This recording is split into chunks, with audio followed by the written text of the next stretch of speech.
it's Tuesday. We're also got a camera over here. Wave for the camera, everybody. See, you're supposed to turn so that they're waving. This is what happens to the Tuesday class when everybody in the Tuesday class decides they're going to go to the Thursday class for whatever reason. Or that they know that this is being videotaped, or whatever this is called nowadays. Just plain video. There's no tape involved. Anyway, series of announcements first. Announcement number 1. There was some concern about the internal rate of return quiz, because some people got it wrong when they figured that they kind of got it right. Remember, anytime we have a question that has calculations in it, where each one of you gets a slightly different question, I always go through and regrade those by hand, just in case you do something like put a dollar sign there, or a percent sign there, or a comma that the little parser doesn't expect to get. Also, in the internal rate of return questions, I check to see if any of you have off by a factor of 100 errors. So instead of putting percent, you put, instead of putting 5%, you put 0.05 or something along those lines. And so I went back through and corrected all those. So rest assured, anytime you have those kind of calculation problems, I'm coming back and checking them by hand to make sure that you get credit for the work that you do. Next set of announcements is that question number 3, the biggie, one of the 4 that you have to pass in order to get a grade higher than a C in this course. This has to do with the choice questions. Will be available to you starting next week. So starting next week, you'll have a choice of 3 questions that you can go ahead and take.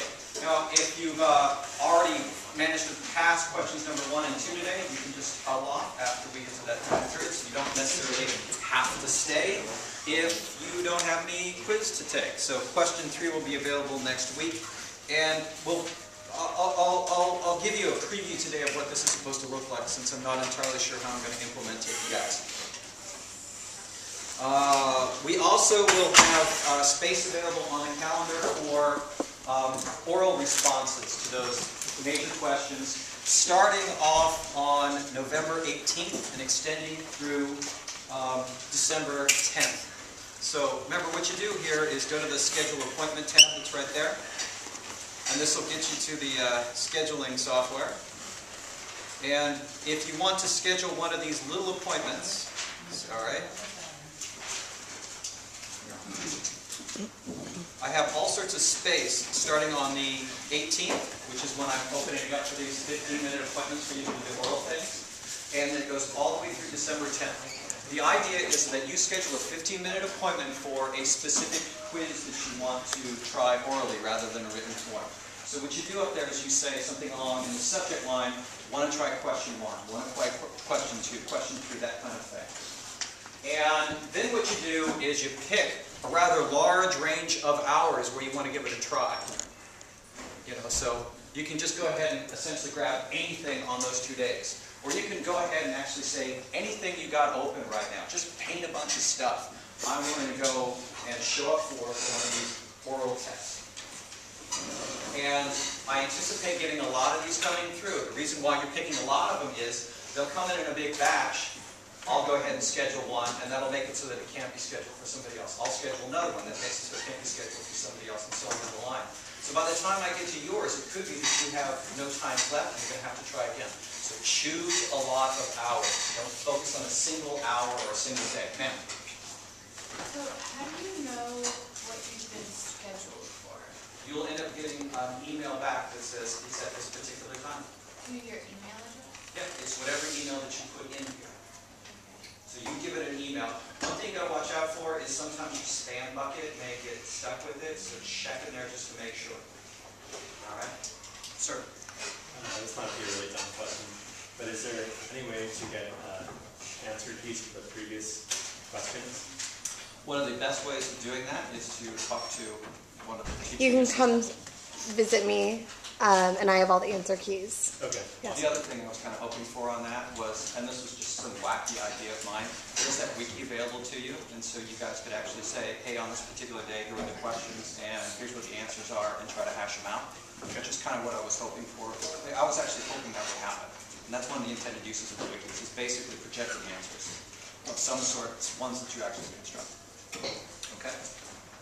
All right, so that is these kinds of questions.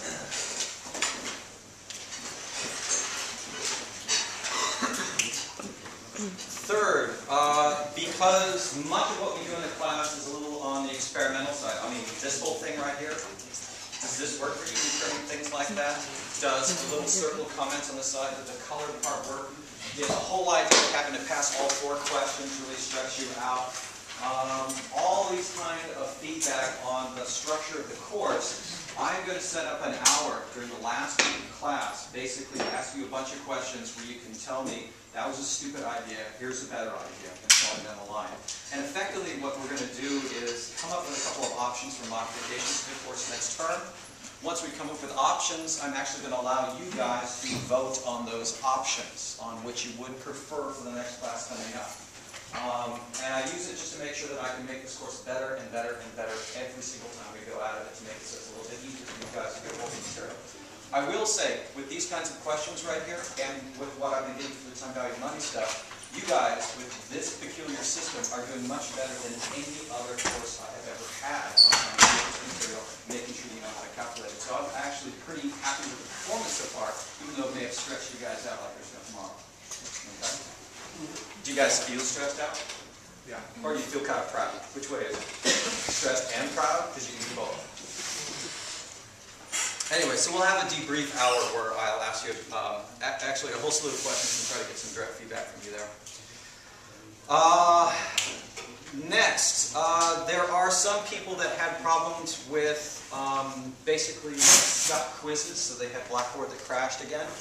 What you need to do for this one is go ahead and send me a screenshot that basically says, look, here is the quiz that has been stuck running for 12 hours or whatever it is. And also go ahead and make sure you show me then, and it says that I can't enter it either for whatever reason because it's a new process. So what I'm looking for is just a quick screenshot of the dialog box that says you cannot answer because this quiz is in progress. That's what I'm looking for. Once you do that, you know, if I get somebody that has happened to, I can actually set up a parallel question in one of these learning modules. I can go down to and see this little next page button right here? Broken Blackboard repeats. So once I get somebody that says, hey, I got locked out of this because of a Blackboard crash, what I do is I set up a duplicate of the quiz after the due date's there, so you can go ahead and effectively take it a little bit later on. And that's if you get blocked out.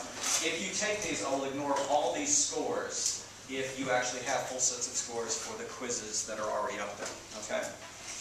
So that's just for those that have gotten blocked out by a Blackboard crash. But please send me that screenshot of, I cannot enter the quiz because it is currently in progress, and we have that time on the quiz meter going, you know, like 3 hours or something like that. Lastly, there were actually 2 people that emailed me that they couldn't find the quizzes that were due Monday at 5. And what I'll continue to remind you is the easiest way to get to quizzes is through the links that are on the front page. And what you see here are all the learning modules that have things which are due or will be due in the very near future. So for example, internal rate of return. There's a follow-on that's right here. And that's the one that will be due, I think it's next Monday that one's due.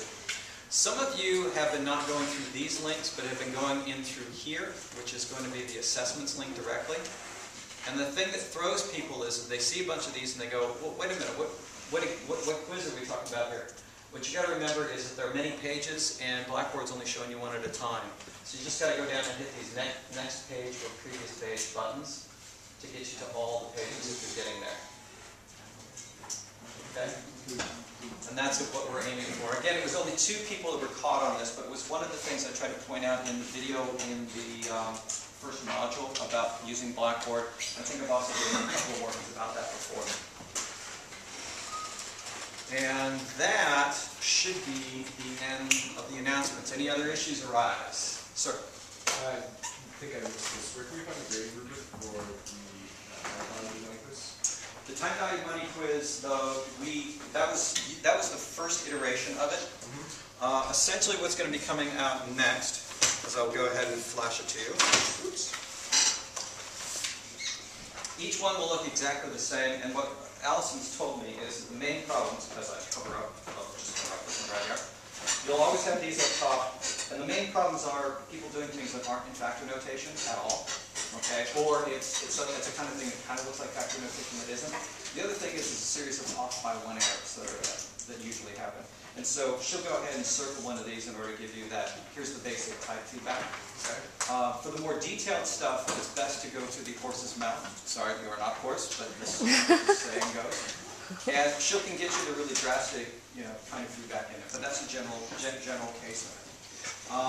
The problem is that we're actually trying to run a whole bunch of material through a very small pipeline that goes through here. And we're trying to get these things as rapid as possible. But we encourage you, once you've got these quizzes back, is to go ahead and hunt around at the people that are around you and actually use the wiki for what it's intended for. It's collaboration on what a good kind of answer, a good kind of response to this kind of thing is. For the most part, you're going to find out that each one of these sequences breaks them apart in about 3 things. And so if you're not spotting 3, something's wrong. Okay? And that's for the most part, that's the way that they've been working out. Okay? You can also go ahead and start discussing amongst yourselves a couple of computational tricks, some of which are kind of obvious, but I won't say for you immediately. But you can definitely use the thing on the bottom as a way of checking what the other 2 are. The criteria is always going to be, you get 2 out of 3, you pass. And the 2 out of 3 isn't just because, well, it seems like it's lenient. It actually makes it so that a couple of different kinds of people can pass it. The first kind is people like me that couldn't operate a calculator in order to save their lives. My fingers don't fit on those stupid little buttons, and I can't see the parentheses. Okay?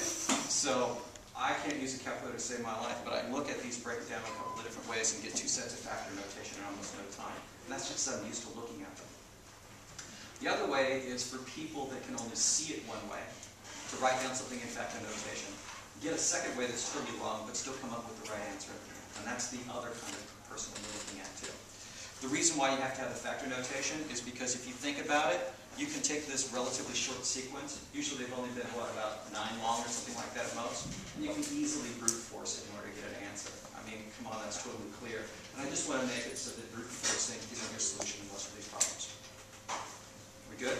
So clarification on factor notation. Sorry. If you were time shifting something in addition to having it as factor notation, time shifting itself needs to be in factor Time notation shifting as well? itself needs to be effective. Okay, so if you have something which is, say, a linear gradient that goes, or something that's like a linear gradient that goes 0 in time period 0, 0 in time period 1, 0 in time period 2, so it's off by 1 there. And then you start going 1, 2, 3, 4, 5. What you have to have then is 1 times p given g, whatever the n is, divided by 1 plus I, and you're good. Okay, so that part's got to be in there too. That's implicit in the factor notation. You don't have to go ahead and write the looking for p given f. I hate that because it's too long. Divide by 1 plus I to the n, and you're good. Any other questions arise? But if we want to know what we did wrong on this one, If you want extremely specific, on which one? On this quiz, the past quiz, time value quiz. Okay, it's just that we're still in the process of figuring out. Let me see what you did. Here's your